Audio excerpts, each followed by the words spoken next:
ये है मेरी 9th की राइटिंग और ये है मेरी लगभग 10th वाली राइटिंग। देखिए कैसे राइटिंग को इम्प्रूव करना, क्योंकि अगर आप भी बोर्ड परीक्षा देने वाले हैं और बोर्ड एग्जाम में स्पेशली टॉप करना चाहते हैं तो हैंड राइटिंग और आंसर राइटिंग स्किल्स के बिना कुछ नहीं होने वाला। अगर आपकी हैंड राइटिंग थोड़ी बैड होती है तो इस पे आप कम मेहनत करके भी अगर आप केवल आंसर को प्रेजेंट करने का जो राइटिंग है स्किल है वो जान लेंगे तो आप टॉप कर सकते हैं आराम से, कोई प्रॉब्लम नहीं होगा। फैक्ट पे बात करते हैं कि हैंड राइटिंग कैसे ठीक करना है। देखिए, हैंड राइटिंग को अच्छा दिखाने के लिए कुछ टर्म्स हैं, जो कि कुछ चीज़ें ऐसी है जो कि काफ़ी ख़राब दिखाती हैं। वो हो गया, सबसे पहला चीज़ मैं लिख देता हूँ स्पेसिंग। ठीक है, स्पेसिंग हो गया। उसके बाद हम एक चीज़ लिख रहे हैं और वो है आपका साइज। ठीक है, तो मैं इसको एग्जाम्पल से समझाता हूँ ध्यान से। जैसे कि आप यहाँ पर लिख रहे हो, मान लो बोर्ड परीक्षा। ठीक है, बोर्ड परीक्षा। परीक्षा, अब बताइए इस राइटिंग में क्या खराबी है। सबसे पहली चीज तो अगर आप लोग देखोगे तो इसका जो साइज है वो यहाँ आ गया है, इसका यहीं तक है। ये अक्षर जो है इतना छोटा, ये अक्षर इतना बड़ा। अर्थात एक शब्द के अलग अलग अक्षर यानी एक वर्ड के अलग अलग लेटर्स जो हैं उसका जो कॉम्बिनेशन आप बना रहे हो वो बड़ा ही अजीब बना रहे हो। कोई लेटर बड़ा कर दे रहे हो, कोई लेटर छोटा कर दे रहे हो। तो ये पहला आपको गलती पकड़ना है। दूसरा गलती क्या है आपकी राइटिंग में, वो है दो अलग अलग वर्ड के बीच की स्पेसिंग। आप देखेंगे कि जब आप कोई चीज लिख रहे हैं, जैसे कि यहाँ पर मैं लिखता हूँ काल। ठीक है, यहाँ पर मैंने लिखा काल और यहाँ पर समय। तो इसमें आप देखेंगे कि इस दोनों की स्पेसिंग एक बार ऐसे है और फिर अगर मैं यहाँ पर कुछ लिखूं तो मतलब एक जब आप पैराग्राफ बनाते हो तो उसके किसी दो वर्ड में आप इतनी सी स्पेस देते हो, अब फिर किसी दो वर्ड में इतना स्पेस दे देते हो, फिर किसी में इतना। मतलब कि एक पैराग्राफ के अलग अलग वर्ड्स की जो यानी अलग अलग शब्द के बीच का जो डिस्टेंस है, स्पेस है, वो आपका फिक्स नहीं होता है। कभी उसमें इतना स्पेस, कभी इतनी सी स्पेस।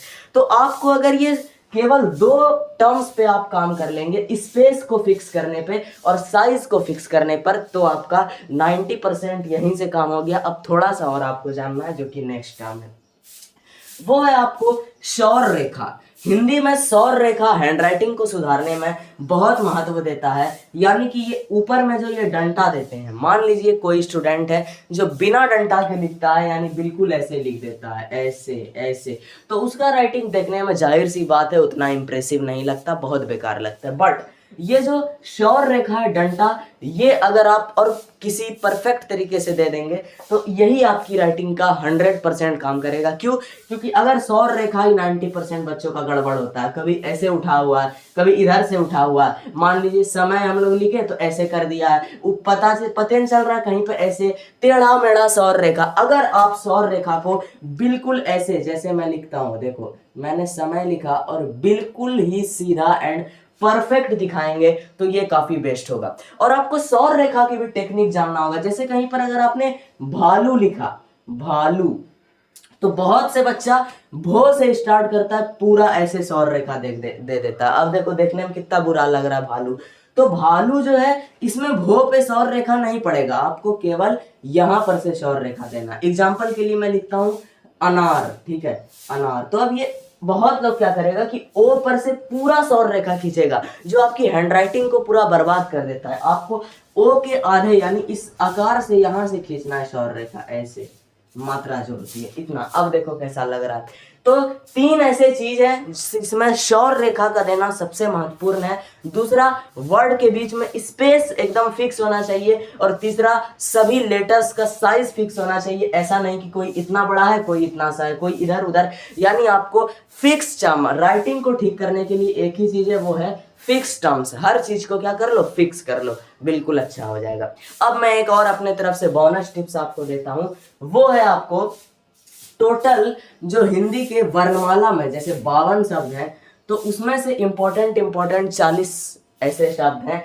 जिसका आपको जम के प्रैक्टिस करना। मैंने अपने टाइम पे मेरी राइटिंग को सुधारने के लिए क्या किया था, मेरे पास अभी बहुत सी कॉपी वैसी रखी हुई है कि एक एक वर्ड पूरा मतलब कि ऐसे लिखते थे, कोई लिमिट नहीं, कोई फिक्स नहीं, जब तक वो वर्ड सुधरेगा नहीं लिखते रहेंगे। जैसे मैंने को स्टार्ट किया, को करते करते करते पूरा 10 लाइन 15 लाइन, जितना लाइन आने के बाद मुझे लगा कि अब जो मैंने को लिखा वो बेहद परफेक्ट है, इससे बेहतर कुछ नहीं है। उसके बाद भी मैंने 5 बार और को लिखा, तब जाके मेरा एक वर्ड का राइटिंग ठीक हुआ। इसी तरीके से खो पूरा एक पन्ना, गो जो इंपॉर्टेंट है, जैसे कि हो बहुत से बच्चों का खराब रहता है, तो हो करके पूरा लिख दिया पन्ना। तो आपको हर एक वर्ड को 10-10 लाइन, मतलब जितना 100 बार लिख सकते हो, बस आपका जैसे ही ठीक हो जाए तब आपको छोड़ देना। और ये प्रैक्टिस आपको कंटिन्यू 15 से 1 महीना तक जरूर करना है, तब जाके कुछ हो सकता है। ये तो हो गया प्रैक्टिस का। अब बात करते हैं आंसर राइटिंग स्किल्स की। जब बोर्ड एग्जाम में आप अपनी कॉपी लिखेंगे तो सबसे पहली जो वही 3 राइटिंग स्किल्स को लगानी है कि पैराग्राफ में अलग अलग वर्ड का डिस्टेंस सेम होना चाहिए, एक वर्ड के अलग अलग लेटर का साइज बिल्कुल परफेक्ट एंड फिक्स होना चाहिए, और सभी का हिंदी अगर है तो श्योर रेखा बिल्कुल ही क्या होना चाहिए, एक्यूरेट होना चाहिए। उसके बाद आपको आंसर राइटिंग पे क्या करना, हेडिंग देना है। ठीक है, हेडिंग कैसे देना है, जैसे कि कोई भी टॉपिक आप लिखो तो उसको 2 पेन से लिखो। मान लो कि आप किसी चीज के बारे में लिख रहे हैं, जैसे कि लिख रहे हैं दृष्टि दोष, तो सबसे पहले तो आपको दृष्टि दोष लिख के एक नीचे में ब्लैक पेन से दृष्टि दोष लिख के फिर ब्लैक पेन से ही इसको ऐसे डैश देके अंडरलाइन कर देना है। उसके बाद आपको हैप पेन मारना है, हैप पेन मारने के बाद उसके नीचे से आपको पैराग्राफ लिखना शुरू करना, और जितना हो सके उतना मतलब अच्छा स्पेस क्लीन मेंटेन करना है, तब जाके आप आराम से टॉपर बन सकते हैं। थोड़ी सी राइटिंग बैड भी होगी तो कोई प्रॉब्लम नहीं होगा। बहुत बहुत धन्यवाद, इस वीडियो को ज़्यादा से ज़्यादा शेयर कीजिए।